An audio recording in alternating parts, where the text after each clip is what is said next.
జనవరి మొదటి రోజు నూతన సంవత్సరం సందర్భంగా ప్రజలందరికీ కూడా శుభాకాంక్షలు తెలియజేస్తూ వేములవాడ దక్షిణ కాశీగా పేరుగాంచినటువంటి శ్రీ రాజరాజస్వామిని దర్శించుకొని లోక కళ్యాణం జరగాలని లోకశాంతి జరగాలని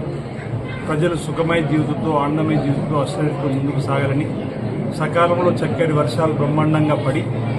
పాడి పంటలు బ్రహ్మాండంగా పండి ప్రతి ఒక్కరు కూడా ఆనందమయ జీవితంతో ముందుకు పోయే విధంగా ఆ పరమేశ్వరుడి ఆశీస్సులు అందివ్వాలని చెప్పని రోజు స్వామివారిని మొక్కుకోవడం జరిగింది నూతన సంవత్సరం సందర్భంగా ప్రజలందరికీ కూడా నూతన సంవత్సర శుభాకాంక్షలు తెలియజేస్తూ అందరికీ మంచి జరగాలని అందరూ తమ తమ జీవితాల్లో కొత్త కొత్త ఆలోచనతోటి కొత్త ఆశలతోటి ముందుకు పయనం కావాలని చెప్పి అన్ని వర్గాల ప్రజలు అభివృద్ధి పథంలో సాగాలని చెప్పని ఆ స్వామివారిని ఈ సందర్భంగా ప్రార్థిస్తూ కోరిన కోరికలు తీర్చుతండి కోడమొక్కను చెల్లిస్తామని చెప్పినటువంటి ప్రీతి పాత్రమైనటువంటి ముక్కు వేల రాజన్న ఆలయాలు ఉన్నటువంటి సందర్భంలో రాజన్న ఆలయకు వచ్చేటువంటి భక్తులు కూడా మెరుగైనటువంటి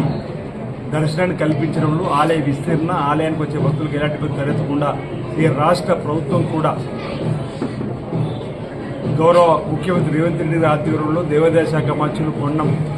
కొండ సురేఖ్ గారు జిల్లా సంబంధించిన మంత్రులు పెద్దలు కొండ ప్రభాకర్ గారు శ్రీధర్బాబు ఆధ్వర్యంలో కూడా ఇటీవల 77 కోట్లతో సుమారు వేల రాజన్న ఆలయ విస్తీర్ణ 35 కోట్లతో అన్నదాన సత్రానికి సంబంధించి భూమి పూజ వేల పట్టణంలో రోడ్డు వేయడానికి 47 కోట్లతో కూడా కార్యక్రమాలు రూపొందించుకున్నాం.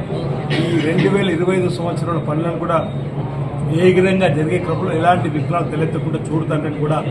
ఆ స్వామివారిని సందర్భంగా అమ్మవారిని ప్రార్థించడం జరిగింది. ఈ సందర్భంగా